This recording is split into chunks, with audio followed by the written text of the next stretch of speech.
नमस्कार दोस्तों, मैं हूं आपका दोस्त प्रवीण चावड़ा और मेरे YouTube channel life with PC में मैं आपका स्वागत करता हूं। दोस्तों, आज मैं बात करने वाला हूं अपनी बात में दोस्तों मैं शुरुआत करूंगा कि मैं एक लर्नर हूं। लर्नर क्यों हूं? मैं मानता हूं कि हर आदमी को पूरी लाइफ कुछ ना कुछ सीखते रहना चाहिए, क्योंकि लाइफ आपको इतना कुछ सिखाती है। आप में वो क्यूरियोसिटी होनी चाहिए कि मुझे ये जानना है, वो जानना है। उसमें मजा आता है। गॉसिप कर लेना, यहाँ वहाँ बिन वजह कुछ चीट चैट और घूमते रहना, इसका कोई मतलब नहीं है। ये मेरी सोच है।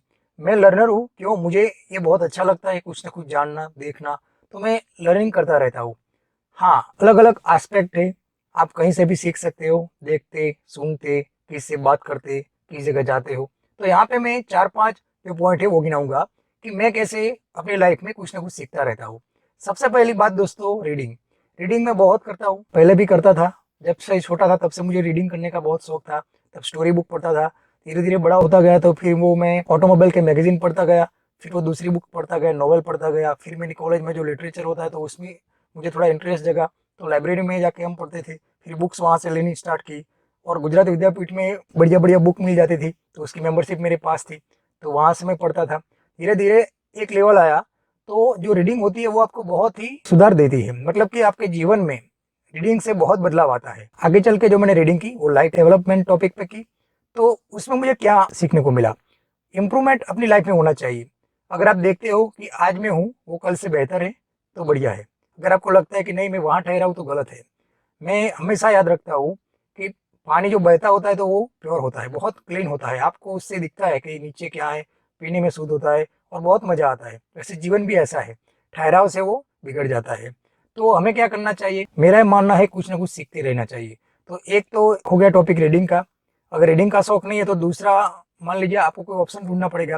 लेकिन मुझे रीडिंग पसंद है तो मैं पढ़ता रहता हूँ। दूसरी बात है वॉचिंग, यानी देखना। टीवी देखता हूँ, यूट्यूब में जो चैनल है वो देखता हूँ, क्योंकि अभी ये एक आपके पास माध्यम आ गया है। कुछ साल पहले इंटरनेट नहीं था, यूट्यूब इतना फेमस नहीं था, तो हमारे पास एक लिमिटेशन आ जाती थी कि कहाँ से देखे, क्यों करे। क्योंकि रीडिंग करना भी एक हार्ड वर्क है। आपकी आइज पे वो लोड देता है। दूसरी बात, एक जगह पे आपको बैठना पड़ता है और पूरी बुक पढ़ने के बाद आप उसमें निचोड़ पाते हैं। लेकिन अभी क्या होता है, कोई भी बुक होता है तो उसका रिव्यू मिल जाता है। यूट्यूब आप खोलते हैं, कोई भी चीज़ आप सर्च मारोगे उसके बारे में सब कुछ जानकारी आपको वहाँ मिल जाती है। तो एक बढ़िया माध्यम है। और वहाँ पे हमारे सेंसेस भी क्या रिलैक्स होकर काम करते हैं। जैसे आप देखते हो, सुनते हो, तो ग्रास्पिंग पावर भी बढ़ जाता है। तो एक बढ़िया चीज़ है। तो इसीलिए मैं कुछ ना कुछ देखता रहता हूँ। और आगे मैं आपको बताऊंगा कि इसके अलावा कुछ ऐसी चीज़ें हैं जो आपको थ्रिल भी देती है, मज़ा भी आता है और सीखने को भी मिलता है। दोस्तों, आगे की जो मैं बात करने वाला हूँ बहुत अहम है और आपको भी पसंद आएगा, वो है ट्रैवलिंग। तो ट्रैवलिंग में क्या होता है, आपको अलग अलग जगह जाने का मौका मिलता है। आप घूमते हो, वहाँ जाते हो तो नेचर को एंजॉय करते हो। उन लोगों का रहन सहन, उनके कपड़े पहनने की स्टाइल, वहाँ का जो एटमॉस्फेयर वो आपको देखने को मिलता है। कभी कभार हमें आर्थिक क्रियाकलाप, लोग क्या क्या काम करते हैं, वही जियोग्राफिक जो डेमोग्राफी होती है उसके हिसाब से देखने को मिलते हैं, क्योंकि वो चेंज होते रहते हैं। मान लीजिए पहाड़ में जो लोग रहते हैं तो वहाँ जाके आपको मज़ा आएगा। जैसे कि मैंने लद्दाख की ट्रिप की थी, तो वहाँ पे एक पश्मीनो जो कश्मीर से आगे है वो सिप पाई जाती है। जो पश्मीना होता है उसका जो ऊन होता है वो बहुत महंगा होता है। तो उसकी सॉल जो बनती है, इस सॉल की कीमत होती है 35,000 से लेकर लाख रुपए तक चली जाती है। वो बहुत ही लाइट वेट होती है और उसको लोग ऐसे बनाते हैं, आपको ऐसा लगेगा ये कौन सी कला है भाई। तो ट्रैवलिंग में हमें बहुत कुछ जानने को मिलता है। इसके अलावा आप जब घूमते हो तो आप में एक थ्रिल होती है। वो बोलते हैं ना कि जो रोमांच, वो रोमांच आपको वो ट्रैवलिंग में मिल जाता है। और हाँ, वहाँ पे आप जाते हो तो अलग अलग लोगों से मिलते हो, उनसे बात करते हो, तो आपको पता चलता है जो अपनी डेली लाइफ होती है उनसे उनकी लाइफ कैसे अलग है, उनका जीवन कैसे चल रहा है। आपको भी एक मज़ा आता है कि नहीं यार ये भी बढ़िया है, कुछ नई चीज़ें सीख के आप अपने लाइफ में भी अप्लाई करते हो। तो ऐसे हम उससे सीख सकते हैं। और लास्ट में मैं बोलूँगा दोस्तों, ऑब्जर्वेशन। ऑब्जर्वेशन एक ऐसी चीज़ है, अगर वो आप अचीव कर लेते हो तो मैं सोचता हूँ दूसरी कोई चीज़ की आपको ज़रूरत नहीं है। ऑब्जर्वेशन में क्या होता है, देखिए आपकी जो आइज़ है वो कैमरा से भी बढ़िया काम करती है, अगर आप इसको यूज़ करना ठीक से आता हो तो। मान लीजिए मैं कहाँ पूरा अपना 24 घंटे का दिन है व्यतीत करता हूँ, मैं कहीं भी जाता हूँ तो कुछ ना कुछ चीज़ें आपकी आई के सामने आती है। तो जो आंखों के सामने जो चीज़ हमें दिखाई देती है उसको अगर आप थोड़ा सोचोगे क्या क्या है, कैसे होता है, वाई, वेयर, वॉट, वो WH वाले क्वेश्चन है ना, उसकी तरह थोड़ा सोचो। तो उसमें क्या होता है, शुरुआत में थोड़ा टफ लगेगा, क्योंकि हमारा दिमाग तो वैसे भी काम तो करता ही रहता है। आप चाहे ना चाहें आपको वो थॉट आते रहेंगे। तो क्यों ना हम इसको डेवलप करें और ऑब्जर्वेशन में डाल दें। तो उससे फ़ायदा क्या होगा कि जैसे आप चीज़ों को देखते हो, मान लीजिए अगर मैं किसी बंदे को मिलता हूँ, मैं उससे बात करता हूँ, मुझे लगा ये यार ऐसे ही सोचता है चीज़ पे, तो मुझे अच्छा लगेगा क्योंकि एक नया परसेप्शन मिलेगा। दूसरी बात, अगर मैं किसी बिजनेसमैन को मिलता हूँ तो मुझे हमेशा क्यूरियोसिटी रहती है कि ये बिजनेस कैसे करता है, तो मैं थोड़ा रिसर्च करता हूँ, उससे पूछता हूँ, फिर उसका जो फैक्ट्री या कुछ भी जो जगह होता है उसका मैं विजिट करता हूँ और फिर देखता हूँ कि ये इसमें मैन पावर कितना जाता है, इन्वेस्टमेंट कितना है, ये इसको मैनेज कैसे करता है, आउटसोर्सिंग कैसे होती है। मान लीजिए अगर मैं बिजनेस करूँगा तो उसमें मुझे टाइम कितना देना पड़ेगा, क्योंकि मुझे ये लगता है कि टाइम और लिबर्टी यानी कि आपका समय और स्वतंत्रता दोनों एक साथ होना चाहिए। सब कुछ आप पाले लेकिन आपके पास समय ना हो तो कोई आपकी ज़िंदगी में अहमियत कोई अच्छी चीज़ की नहीं होती है। और दूसरी बात होती है स्वतंत्रता। समय है लेकिन स्वतंत्रता नहीं है। मान लीजिए मेरे पास समय फुल है लेकिन मुझे कहीं जाना है तो कोई रेस्ट्रिक्शन होगा, यहाँ नहीं जा सकते, ये नहीं कर सकते, वो नहीं कर सकते, तो मुझे लगेगा कि यार ये गलत है, मैं कुछ कर नहीं सकता हूँ। मान लीजिए स्वतंत्रता है और समय नहीं है, मैं कुछ भी करने के लिए, डिसीजन लेने के लिए अपने आप डिपेंडेंट हूँ, मतलब किसी को मुझे पूछना नहीं पड़ता है।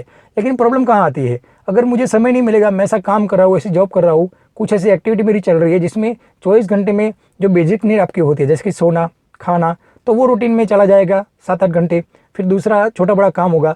तो इसके अलावा अगर आप जॉब करते हो और आपको 1-2 घंटे भी अपनी हॉबी के लिए, पैशन के लिए नहीं मिलते, तो वो भी लाइफ किस काम की। तो यहाँ पे दो जो बातें, इनका मैं बहुत ख्याल रखता हूँ। मैं ये किसी को चुराने नहीं देता। एक है मेरी समय की बात और एक है स्वतंत्रता की। और मैं दोस्तों आपको भी यही कहूँगा, एक लेवल पे जाके पता चले कि यार ये इतना इंपॉर्टेंट है, इससे बढ़िया है, अभी सीख लो। ज़रूरत नहीं है कि अगर मैंने इतने सालों के बाद सीखा तो आप उतने साल उसमें गंवा दे। हाँ, हो सकता है इसके बारे में मेरे से भी अच्छा आप लोग जानते हो, लेकिन जो शुरुआती दौर पे लोग जी रहे हैं, जैसे कि टीनेजर है, यंग एज वाले हैं, तो उनको मैं कहना चाहूँगा कि आप इस पर गौर कीजिए। काम ऐसा पसंद कीजिए जिसमें आपको समय मिल जाए और डिसीजन लेने की स्वतंत्रता भी मिल जाए। मैंने यहाँ पे बात की अपनी लर्निंग प्रोसेस की। हाँ, अभी इंप्रूवमेंट चल रहा है, ऐसा भी नहीं 100% में वो अचीव कर गया हूँ, लेकिन ट्राई करता रहता हूँ और कुछ ना कुछ लाइफ में जो थ्रिल आता है वो काम करने का मुझे बहुत शौक है।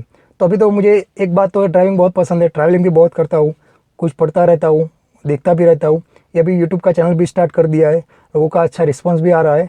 लेकिन ये जो बात है मैं आपको सब इसलिए बता रहा हूँ कि ये ऐसा नहीं है मेरे लाइफ में मैंने फील किया हो, आपके लाइफ में भी होता है। लेकिन क्या होता है, कुछ लोग बोलते हैं, कुछ एक्सप्रेस नहीं करते हैं, और कुछ लोग ऐसे होते हैं जिनको पता ही नहीं होता है कि एक्सप्रेस कैसे की जाती है। कभी कभार हम वो अंडरस्टैंडिंग के लेवल तक पहुँचते पहुँचते थक जाते हैं।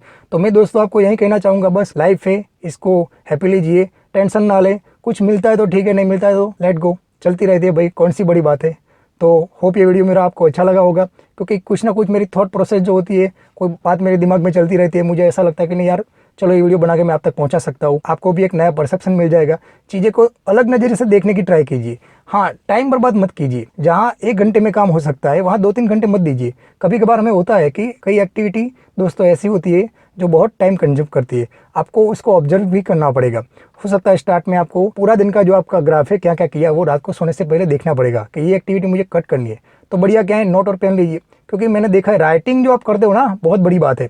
मैंने एक बुक में पढ़ा था, दुनिया में 3% लोग ही जो अपना शेड्यूल है उसको ऑब्जर्व करते हो, लिखते हो, लिखने के बाद उसको इंप्रूव करते हैं। क्यों? आप सोचते हो मेरी मेमोरी बहुत अच्छी है, मैं ये कर सकता हूँ, मुझे ज़रूरत नहीं लिखने की। लेकिन याद रखना दोस्तों, लिखे बिना आपका दिमाग, आप सोचते ऐसा नहीं है, वो फोकस एक जगह करेगा, आप भूल जाएंगे। कितना भी IQ आपका क्यों ना बढ़िया हो, लेकिन कहीं ना कहीं आप गफलत कर दोगे। तो होप ये वीडियो मेरा आपका अच्छा लगा होगा। कुछ मैंने ऐसी बातें कही है जो आपकी लाइफ में वैल्यू ऐड करेगी, आपको सीखने को मिलेगा। Enjoy your time friend. और मेरा वीडियो आपको अच्छा लगा तो इसको लाइक कीजिए, शेयर कीजिए और मेरे चैनल को सब्सक्राइब कीजिए, ताकि मैं आप तक अपने वीडियो जो बनाता हूँ वो पहुँचा सकूँ। और हाँ दोस्तों, कमेंट बॉक्स में आप कमेंट लिखिए ताकि मुझे पता चले आपको क्या पसंद है, क्या नहीं पसंद है। क्योंकि मैं जानता हूँ जो मेरे व्यूअर है वही मेरी फैमिली है, ये एक डिजिटल फैमिली है। जैसे आप टॉपिक मुझे सजेस्ट करते हो उस पर भी मैं वीडियो बनाने के प्रयत्न करता रहता हूँ। Hope you are enjoying your time. Have a good day. Thank you very much.